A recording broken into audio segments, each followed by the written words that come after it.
If you're a rat in a lab and you use LSD, the experience that you have would probably be so all-encompassing that you cannot fathom using it again. You're in a lab. You're in a... Imagine, there are these giant monkeys making you walk through mazes, and now you take LSD for the first time, and you're like, what does a maze mean? Like, where am I going? Why do I like cheese so much? What is it that drives me? And now you're seeing the universe for the first time. You're thinking about cats in a completely different way. If I was a rat in a lab, I'd be like, I don't know, I need to chill on this. I just need to think about my life a little bit more.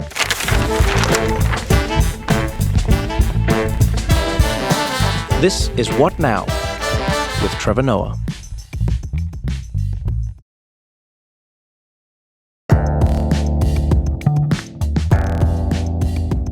Do you think this could be the first topic where we don't agree at all? Yes, which has made me afraid. Huh. Yeah, because normally there's some overlap, or I can even see where you're coming from. Oh, you don't even think you'll be... Okay, but wait. So help me understand this. Yeah. We say we're going to have a conversation. We're going to be speaking to Michael Pollan.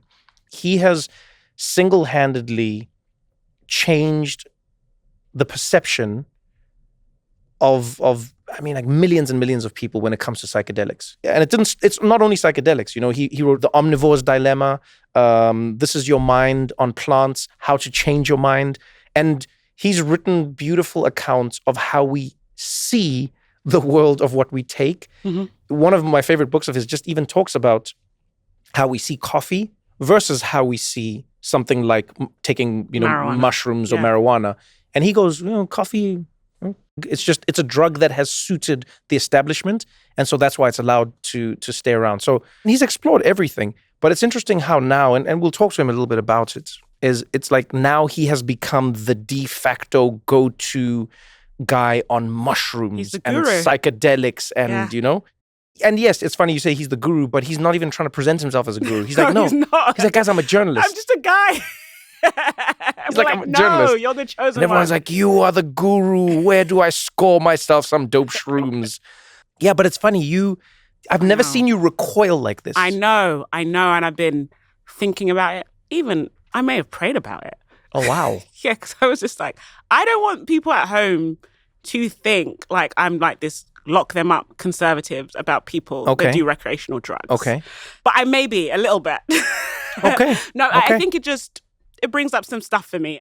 Is this because of your upbringing? Because for me, I think about growing up and my perception of drugs. So I didn't touch weed my whole... so I'll even take it before even like drugs. Mm-hmm. My mom doesn't drink, my mom doesn't smoke. My dad doesn't drink, my dad doesn't smoke. Mm-hmm. All right. So I grew up in a home where that wasn't a thing. My grandmother, etc.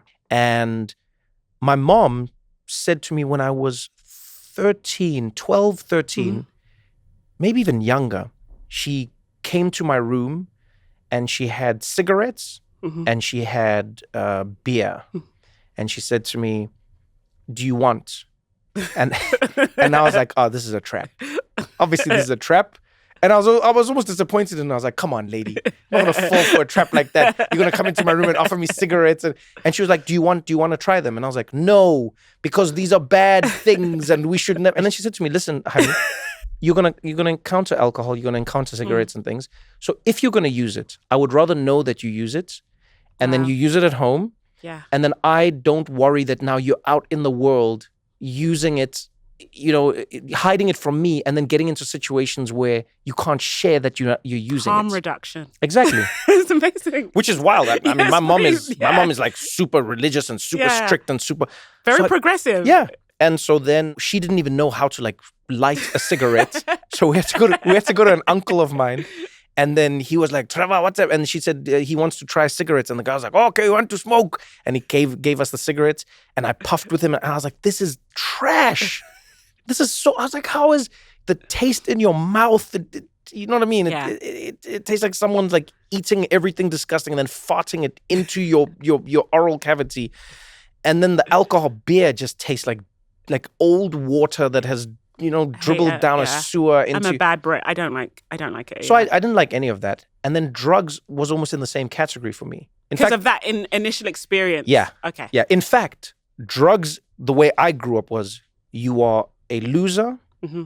You are going to end your life. That's how I knew drugs. So that hasn't changed now? That was just when you grew up? That's how I knew drugs. That's all I was told. These are the things that'll happen when you take drugs. So I didn't touch weed. I smoked weed for the first time when I was 21.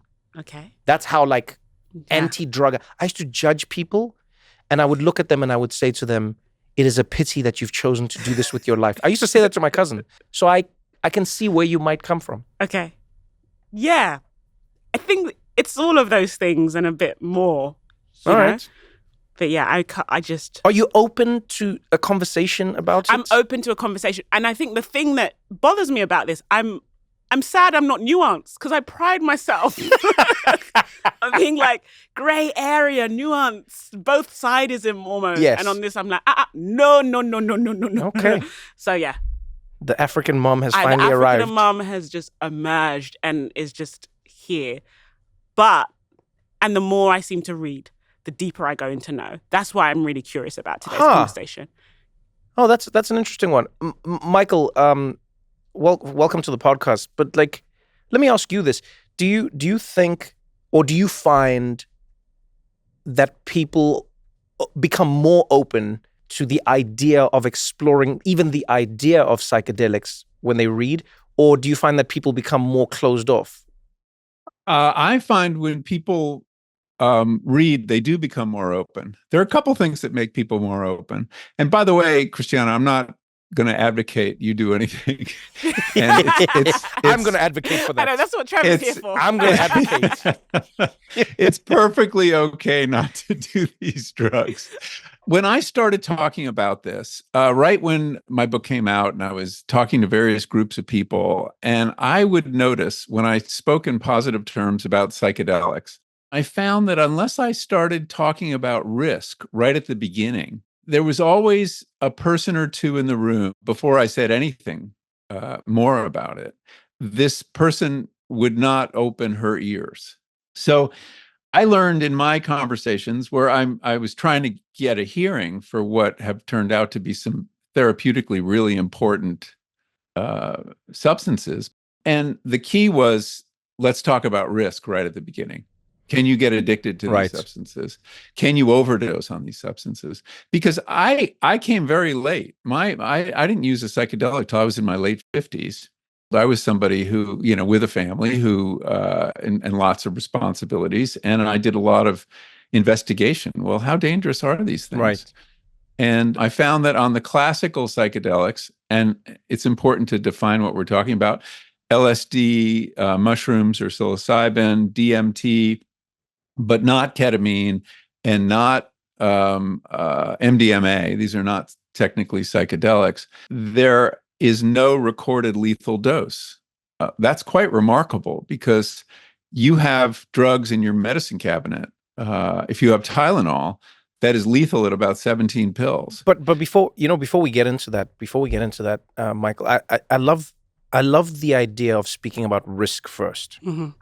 And I've actually seen you do this in more than one setting. My favorite encounter with Michael and watching this in real life was, we were at an event where it was myself, Michael, and then Oprah Winfrey, Gayle King, and Ava DuVernay. Right. And this is like a weird motley crew of people who found themselves around a table. And I don't know if it was Oprah or Ava who starts off and says, wait, you're the mushroom guy, and I'm like, oh yeah, mushrooms, it's amazing, this whole thing, do you know? And I'll never forget, the more I was speaking, I thought I was convincing people. Oprah's face got more and more concerned. Gayle looked at me with more and more compassion. You know how Gayle is. Gayle looked at me like, oh, Trevor, do we need to call somebody? And Ava looked like the cops were about to swarm in. And it was interesting to watch, because when Michael started speaking, the first thing you spoke about was risk. The first thing you talked about was, hey, you cannot guarantee any outcome. You've got to be worried about your physical, the physical aspect. And I watched them slowly turn their bodies from the outside of a conversation back to the inside of the conversation. Interesting. And so Mhm. maybe we can talk a little bit about that aspect. So what are the risks then? Like if you cannot overdose, what are, like, for somebody like Christiana who's going like this, you guys are putting yourself at so much risk. What are the actual risks? Well, if you put LSD in one of those classic setups with a rat given two levers to press, Yeah. and it administers a drug to its veins, with amphetamines, cocaine, they will press that lever until they're addicted and they die. If you put LSD in that setup, they'll try it once and never again. Oh, wow. That doesn't sound like an endorsement. No, it's not. I mean, like the animals- rat's like, no thanks. well, I mean, imagine being a rat and trying to interpret what's going on. We don't know what kind of experience they have. There's actually a study underway to try to figure out if rats and mice have the sort of mental, hallucinations. Yeah. All we know now is they head twitch when they take LSD, and Wow. that's not very useful for research. So those are so no risk of addiction, no risk of overdose. The risks are of a psychotic break. I mean, there are people who have a psychotic experience. Sometimes it's just it looks like a psychotic experience, and it's just a panic attack.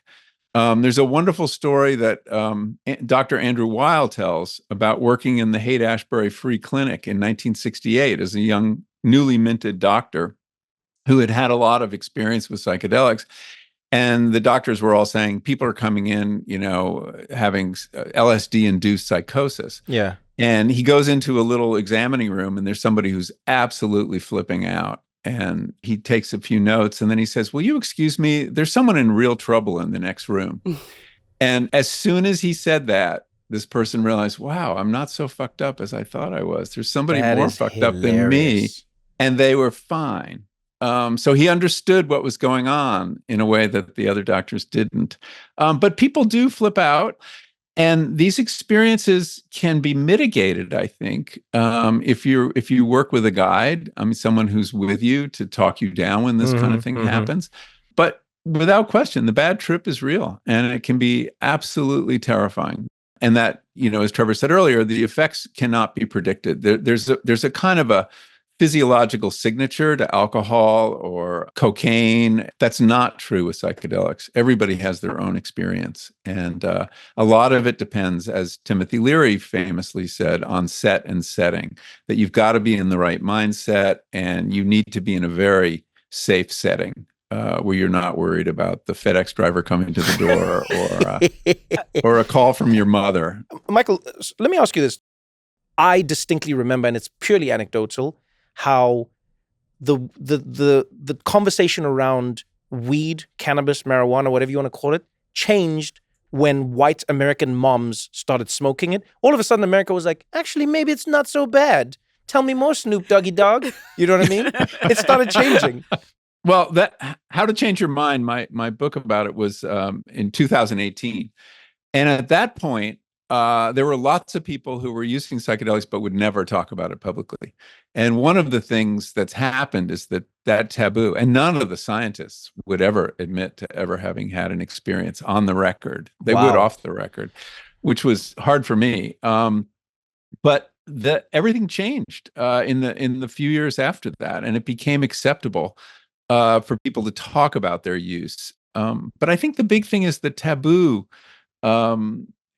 has lifted the way it did with cannabis. You're right. It was moms doing it, but what happened first was, and this was the activists did this, they rebranded cannabis from Cheech and Chong goofiness to medicine for AIDS patients and people with wasting syndrome and things like that.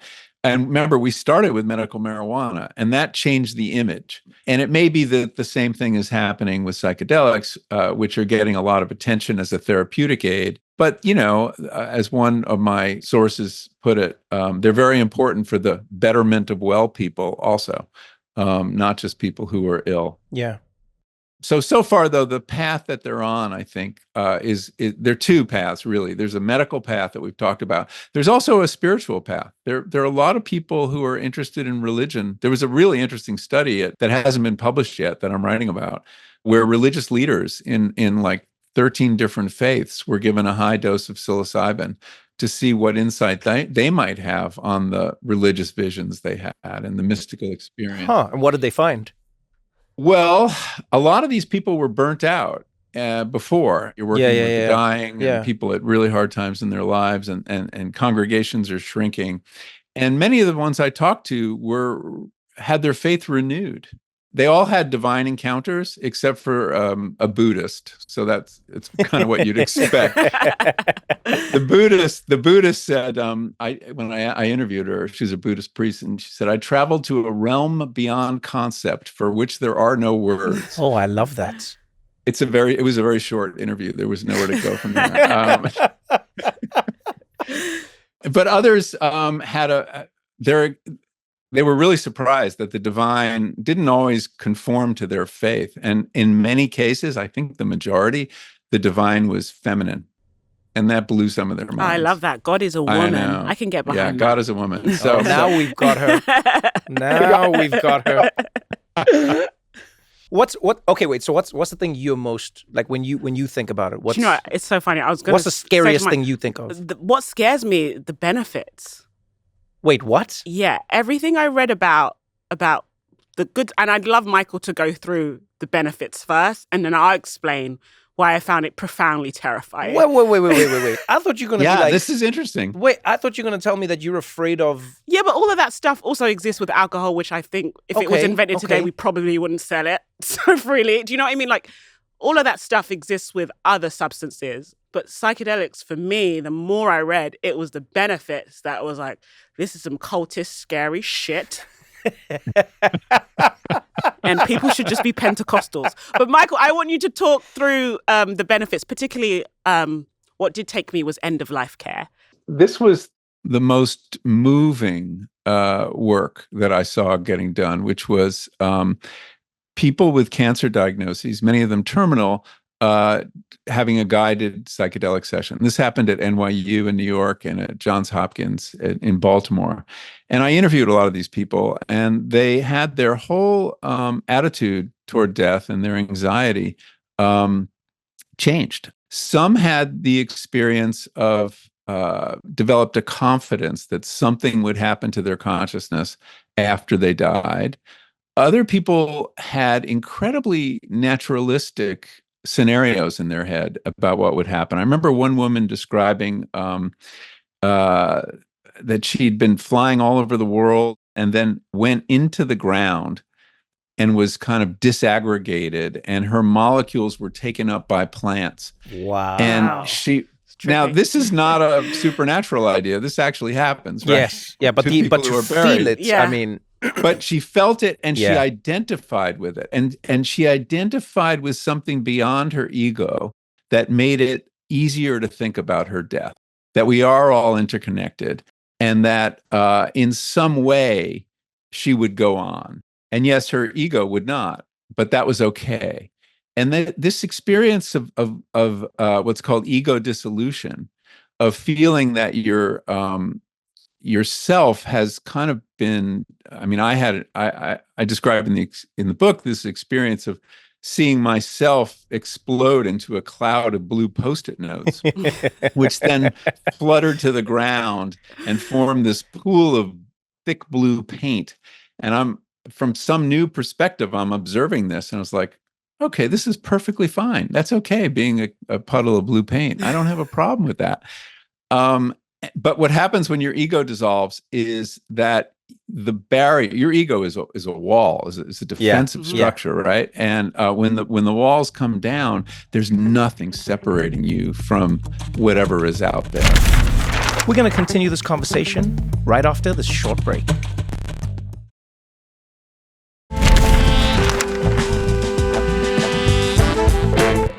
I have friends who took psychedelics as atheists and then called me and said, I now believe in a God. I'm talking about the most skeptical, just like calloused individuals. They go like, I die and nothing. It's straight dust. Up materialist. You forget, you forget about it. This is stupid. And then they take psychedelics and they will say to me, look, I don't know what it's called.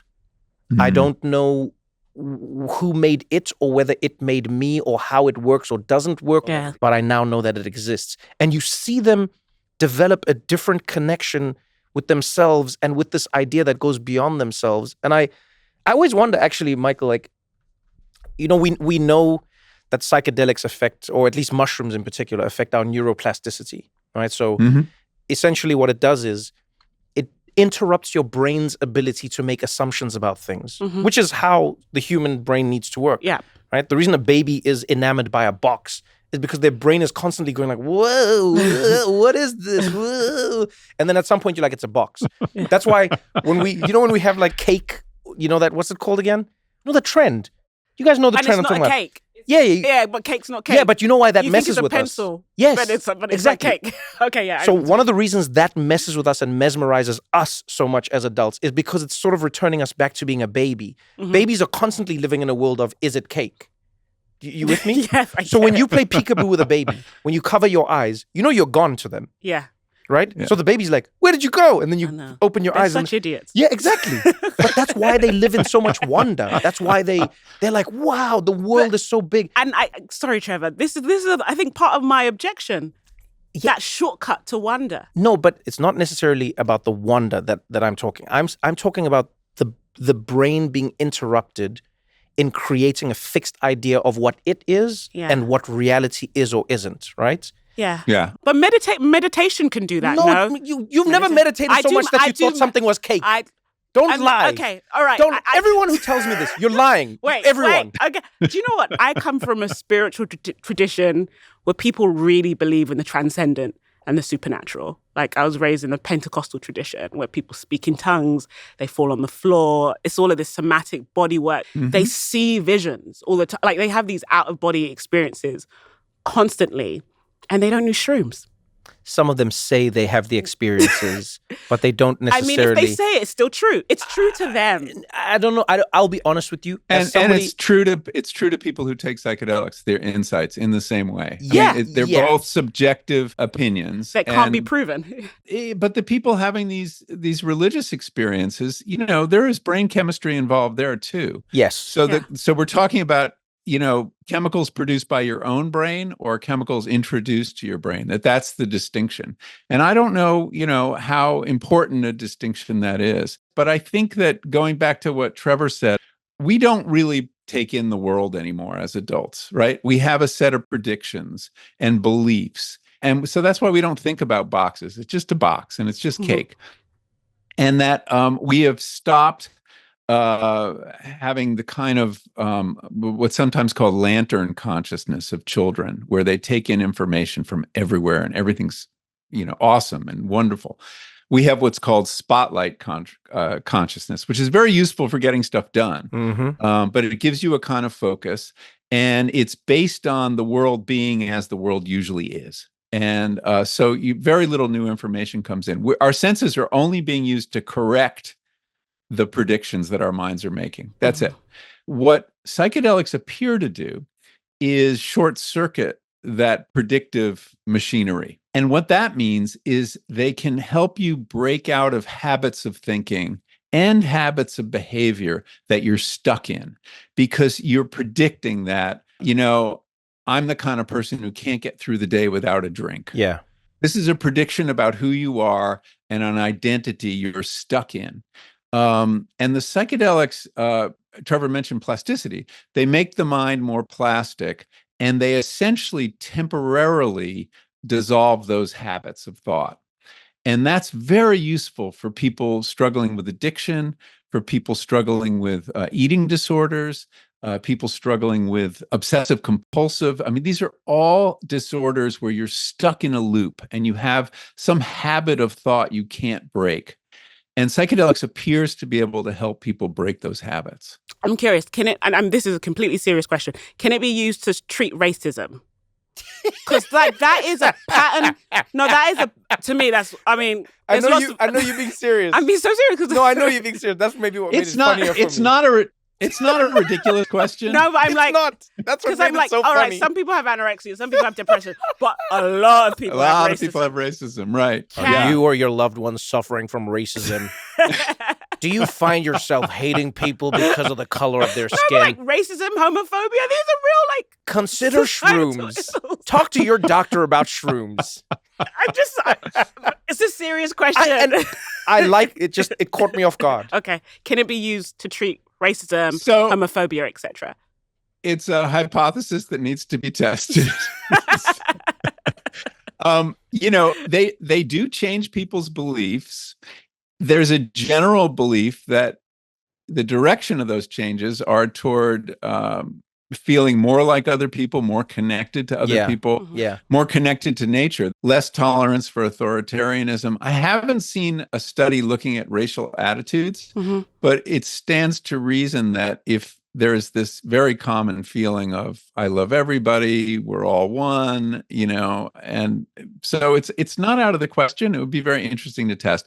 I mean, racism is a habit of thought, right? Because I actually thought about police officers. When you said that thing about like our minds making these predictions, I thought of, sure, we can look at these institutions as racist and these are terrible people, but they are basing everything they do based on predictions and biases. Exactly. That often that they can't help themselves. Like, to me, it's interesting if shrooms can unravel that, in a way that I think words and even living in sometimes diverse environments cannot.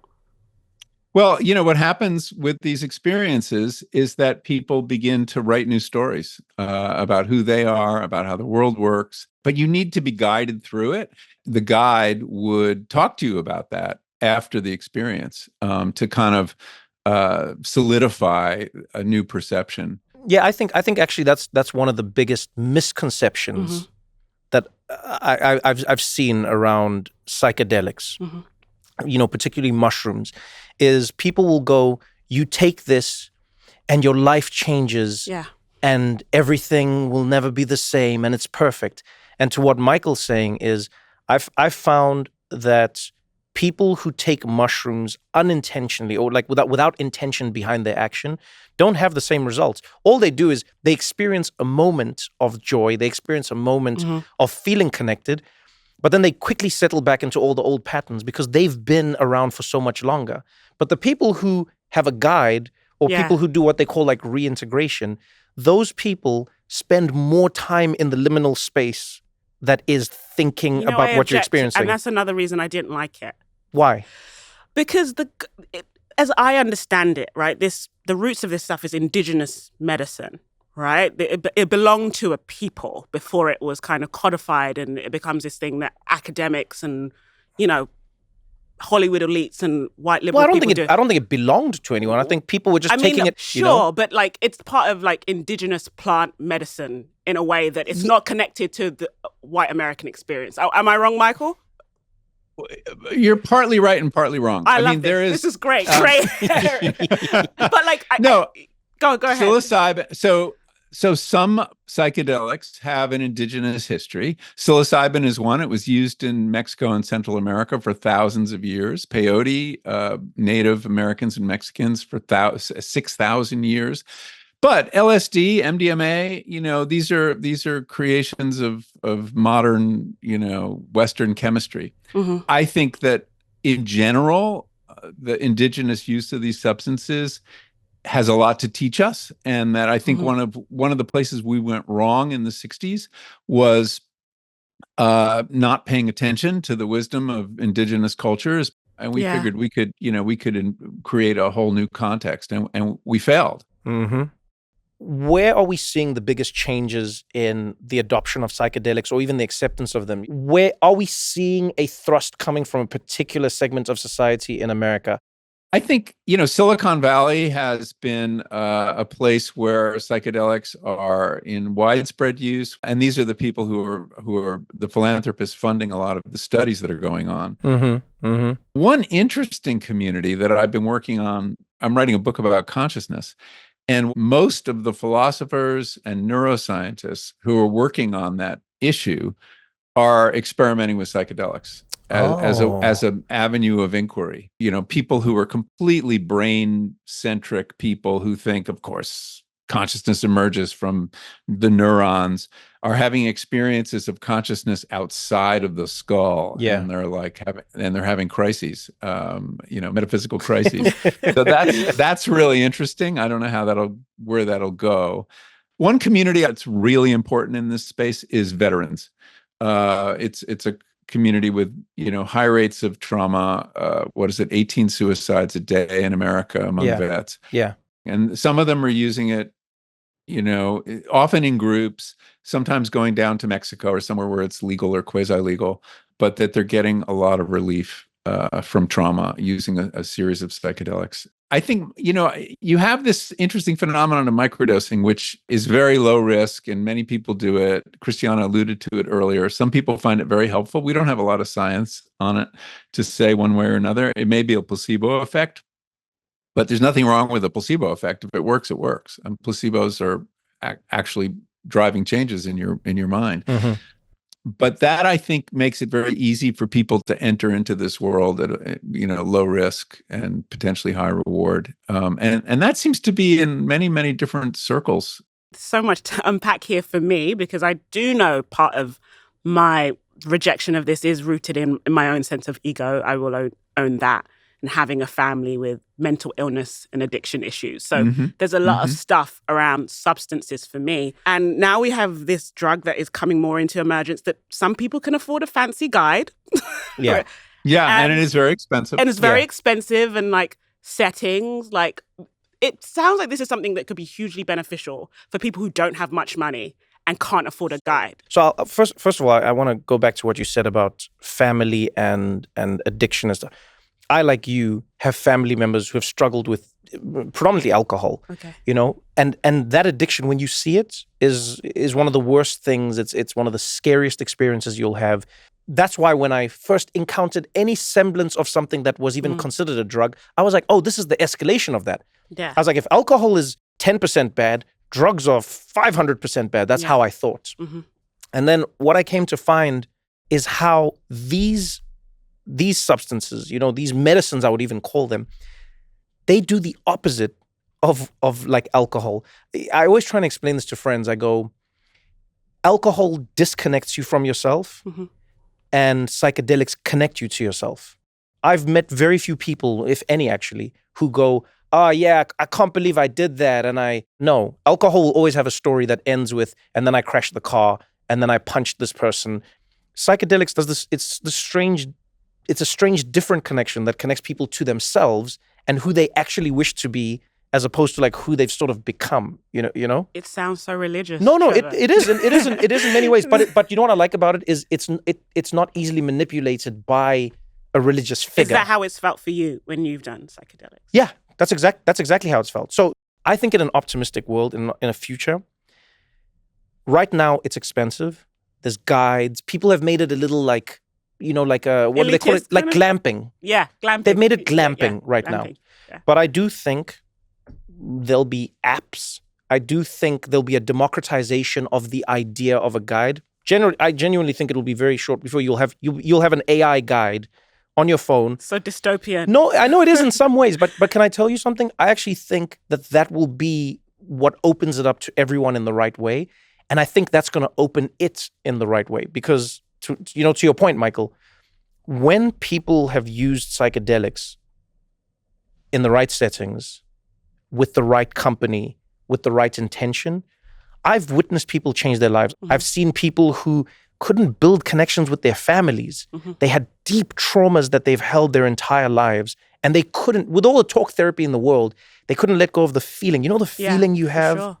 When somebody has traumatized you, or when you've experienced trauma because of them or around them, I've witnessed people lose that. I've seen people shift so much of who they were to who they could be because of psychedelics. And when we live in a world where so many people do what they do because they're stuck in the idea of who they are, I think of how magical it could be to find ourselves in a place where it's not, first of all, it's not a pharmaceutically controlled thing. There's no like... Trevor, don't you want to create a world where less people feel they need to escape reality because they're so depressed, anxious, and traumatized?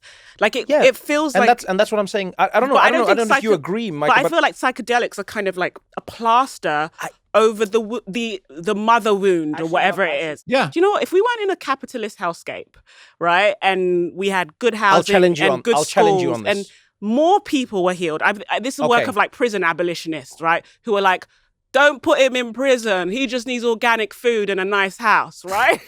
No. But okay, let me challenge you on this real quick. I think it is beautiful for us to think of, psychedelics as a solve for what's happening now. And I think in many ways it can help with a lot of what society is going through.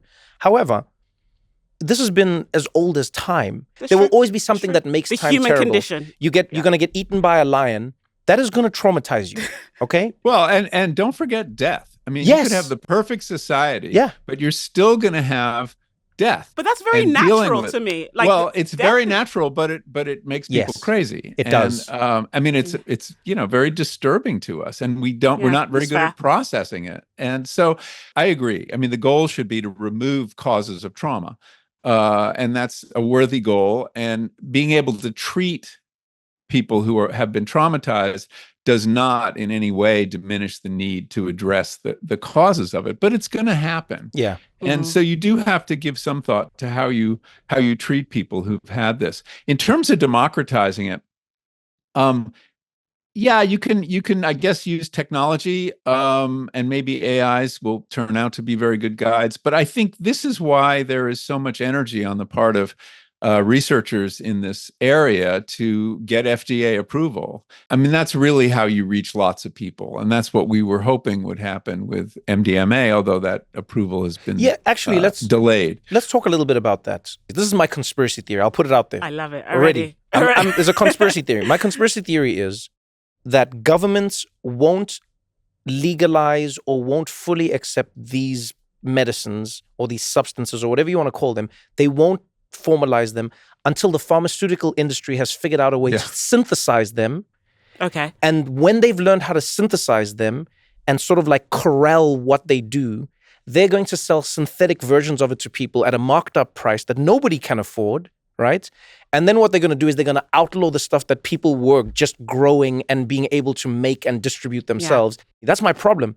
Like, I'm sure there's some wonderful... want FDA approval? No. I'm saying they should just go like, hey, you can use it the same way they let you use alcohol, because I think, and Michael, I don't know if you have an opinion on it, but I just go like, once it becomes a formalized medicine and they block out what it has been and can be for so many people, I think then we actually end up in a world where you can't get it now because you don't have health insurance or you don't have enough money to buy the medicine, the official FDA approved.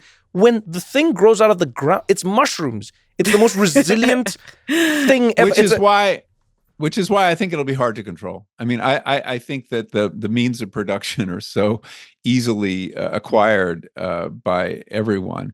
But I think you're right. I mean, we saw, if you compare what happened with MDMA, whose approval was rejected by the FDA, to the approval of Spravato or S-ketamine. This is a form of ketamine approved for depression. It's a nasal inhaler. They had to do 3 phase 3 tests before they got one that showed it worked at all. Wow. And yet it got through. Why? Because it had big pharma behind it. Yeah. And it was also a drug that could be administered without any therapy. The FDA is totally stumped by the idea of what really should be called psychedelic assisted psychotherapy, because you can't remove the therapeutic component. Yeah, it really is. It's important to its effectiveness. It's as important to its safety. It mitigates the chances of bad experiences and helps people consolidate what they've learned. And the FDA is not equipped to regulate therapy. So they kind of threw up their hands. But when the business model is figured out, and it hasn't been yet for any of these substances, then big pharma will get involved. And then the sort of scenario that Trevor's describing, I'm afraid, could well come to pass. Don't go anywhere, because we got more What Now after this.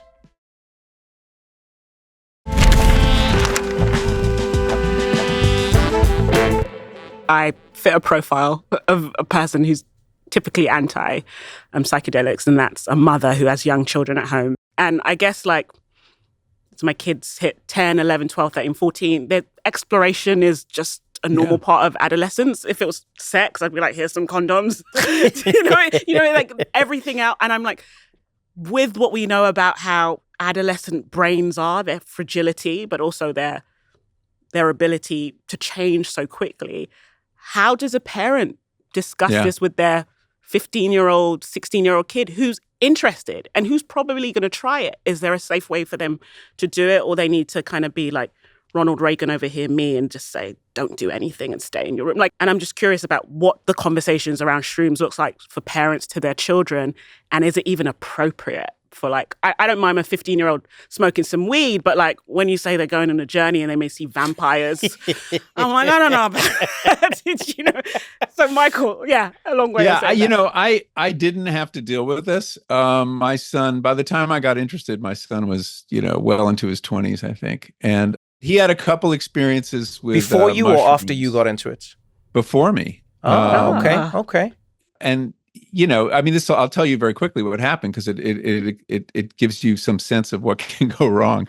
He and a friend went up to Tilden Park, which is in the park above Berkeley where we live. They drove up there in our car, I should say. They took mushrooms, and his friend became convinced that his arm was falling off, and it was about to fall off. And my son could not persuade him that his arm was well attached and it wasn't a problem. They were in, I think, early high school. And, this became a freak out, and they get to a parking lot, and my son finds a sympathetic woman there and says, "Can you help us? My friend thinks his arm is falling off. Can you drive us to his pediatrician's office?" And that's what they did. And she was able to assure him, in a way my son couldn't, that his arm was not falling off and his arm was well attached and there was nothing to worry about. And they got through it. But, my concern in that narrative is is the involvement of the car, as it would be if he were using alcohol. Mm-hmm. Yeah. I think, and some people would disagree with me about this, but in general, you're talking about chemicals that mess with your ego. And it seems to me, until you've fully developed your ego, that might not be a good idea. And that, kids and boys in particular are still developing into their early 20s. And it seems like that might not be the best time to do it. I see psychedelics as kind of a rite of passage, and cultures are always very specific about who's eligible for a rite of passage. Mm-hmm. Yeah. And I would say a 13-year-old, not ready. No, I love that framing though, rite of passage. No, I love that framing. So it's funny you say that. I remember talking to my youngest brother about it, and he is 20. And we had this whole conversation. He was like, what is this thing about? Because he knows me. We've grown up in the same household, And so I said to my youngest brother, I said, the biggest reason I would say to you shouldn't, and this is why I would say to any young person why you shouldn't do mushrooms, is because it will not give you, other than like, hallucinations and whatever. I mean, but it won't give you the thing that is so important for like older people to get from it. And that is a loosening of how you see the world. Young people already have a loose view of the world. Yeah. That's why they're the ones who start revolutions and they protest for different ideas and they tech companies. Yeah, no, Facebook. it's true. Yeah. It's all the young who think this could be different. And so I said to him, I was like, your brain is already so fantastically plastic. Why not keep that? Keep that until you find that you're stuck. And I tell this to anyone. Mm-hmm. I go, you can use mushrooms for fun, but I go, if you can use it when you're stuck in alcoholism, you're stuck in love and in relationships, and you can't figure out how to break your patterns. You're stuck in how you see the world. You're stuck in whatever it is. That's when I would say to somebody, try Jesus. Try. It's like they're so interchangeable to me. Okay. I'll say this as somebody who has done Jesus and I've done mushrooms. I've done both. I've done Jesus and I've done mushrooms. Jesus is amazing. Jesus is the way, the truth, and the light. Trevor's like, my mom's listening. Jesus is the way, the truth, and the light. Don't get me wrong. But I always say, and I always talk to my mom about this, I go, don't forget, Jesus made wine when the party needed wine.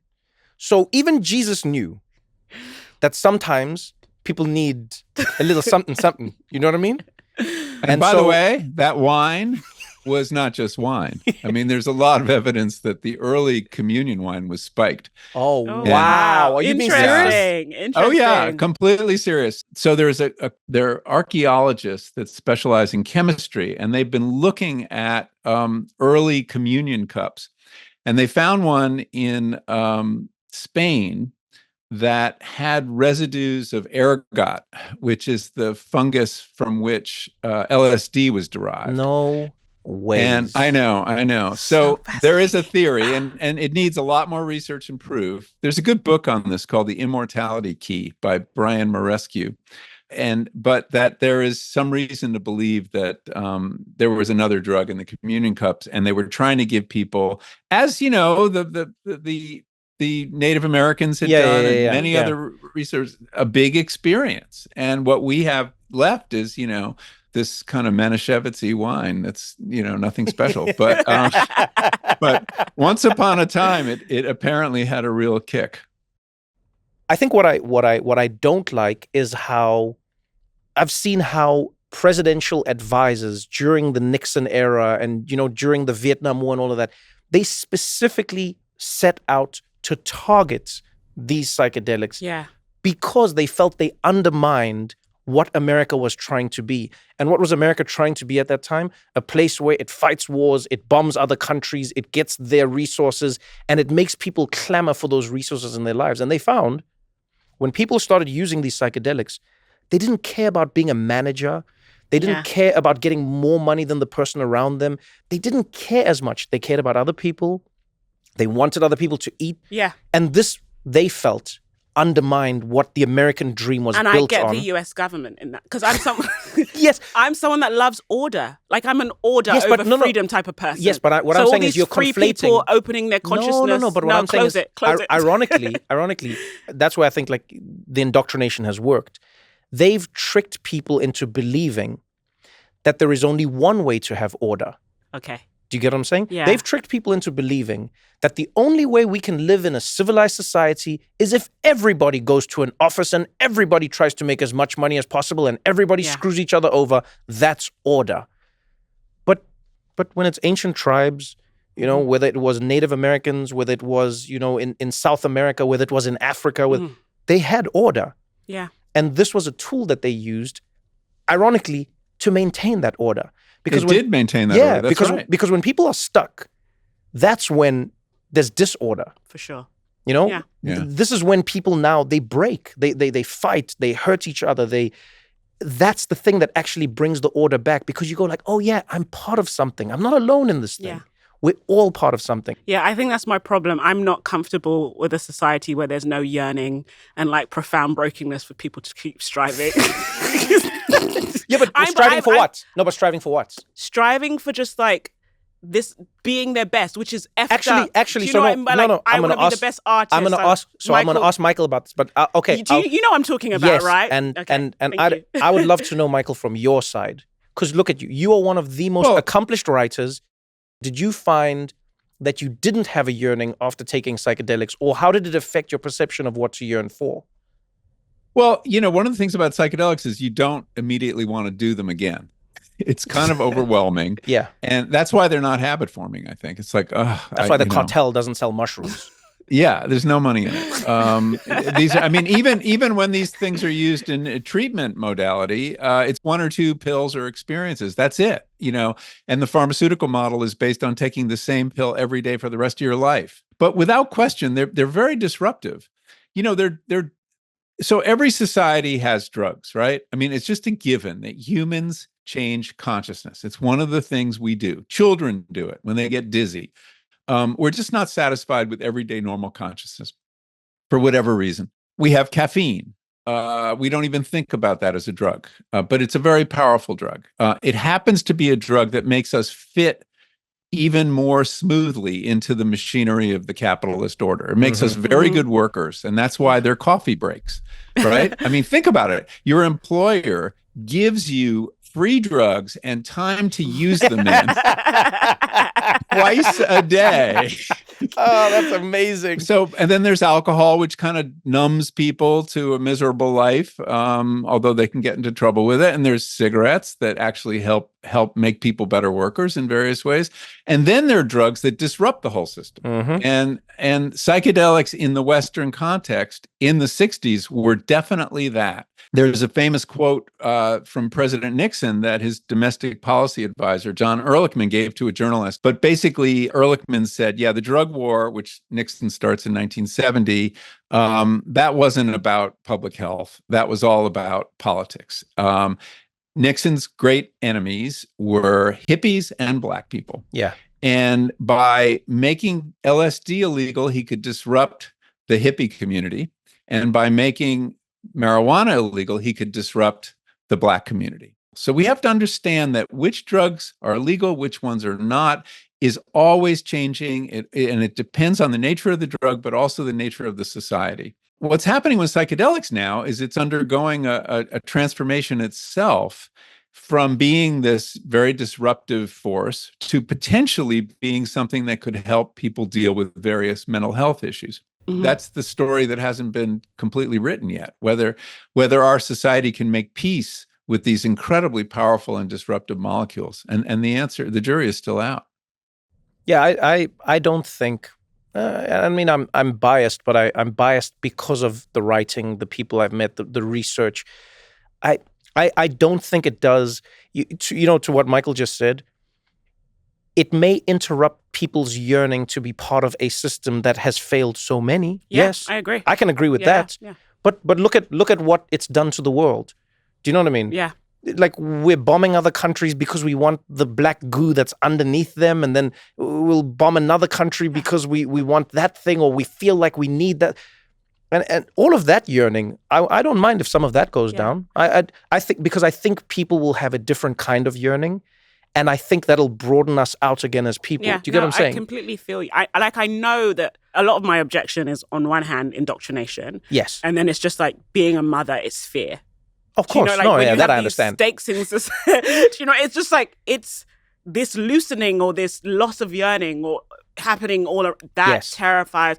I couldn't even live through 2020. That was like, and we just had to be in our rooms, and Black people were like, we want a few more rights. And I was like, what's going on here? Like, it was just like, it was any sort of upheaval. I guess it's the British in me. We never really had a revolution. And it's just like, no, that's true. It's just like, come from societies that are all about order and hierarchy, and there's a king, there's a queen, and if you're Nigerian, you have a chief. Do you know what I mean? And so there's a lot of fear on the other side of it, and the ego, even if not something that I should, because I think that even though I'm like, this isn't for me, there could be someone else in my life that's like, I could say, you know what, you should try microdosing. This could help you. Well, exactly. Or, I mean, even if I never wanted to use these substances again, I think I'd want to live in a world where other people were. I like that. Yeah. Some other people. Yeah. Because, what we're doing is, I mean, we haven't talked about creativity, and some people get great ideas on psychedelics. They're cultural mutagens, right? They're like, I mean, the mutations. Beatles. We don't have the Beatles without psychedelics. Ringo Starr was the worst drummer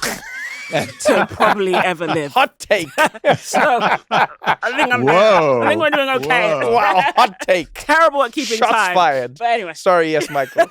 or Steve Jobs, right? Right. I mean, who credited his creative vision to LSD. I mean, I think that you want to have a lot of different kinds of people in your world, in your culture, and some of them are exploring frontiers of knowledge or frontiers of the self and interiority, and some are not. And it's not for everybody. But I think that it's on balance a good thing they exist, and the fact that people can achieve these states of consciousness, which may benefit all of us. I love that. Michael, thank you. Thank you for joining us. You know me, I could talk to you for hours and hours about this, because I do believe, not that this is the solve for everything, but rather that there are many people who are stuck in their lives. And when you can start to unlock that in people, you just change, how people, when you change how you see the world, you change how you be in that world. Yeah. And I don't know. And the fact that you have a way of seeing the world we're not even aware of. We're not aware of this windshield of consciousness, right? Yeah. And what psychedelics do is they kind of smudge the windshield, and you realize, oh shit, there's a windshield there. Yeah. In fact, why is it that way? I would say, and could it be another way? I would argue world leaders should be doing psychedelics. Like, you see the UN, one day at the UN, everybody should have to take psychedelics and they should all get guided. And then you can only start negotiating about how the world should be when you are fully able to see the world through multiple lenses. That's what I believe. So, Michael, I'm going to pitch that. And I like that. You're going to come UN in General Assembly. Let's do it. We're going to do it like the communion. We're just going to spike all the water that's in front of them. And then we start guiding them from the front. Michael Pollan, thank you so much. Thank you so much again for joining us. Thank you, Michael. Thank you, guys. And thank you, Christiana, for adding some hybrid vigor to the conversation. I love it. I love it. I call it hating, but you call it hybrid vigor. That's going to be the new term we use. Hybrid vigor. She's a hybrid vigorist. I love it. I'm going to put that in my Instagram bio. I love that. Thank you so much, Michael. All right. You guys take care. Okay. You too.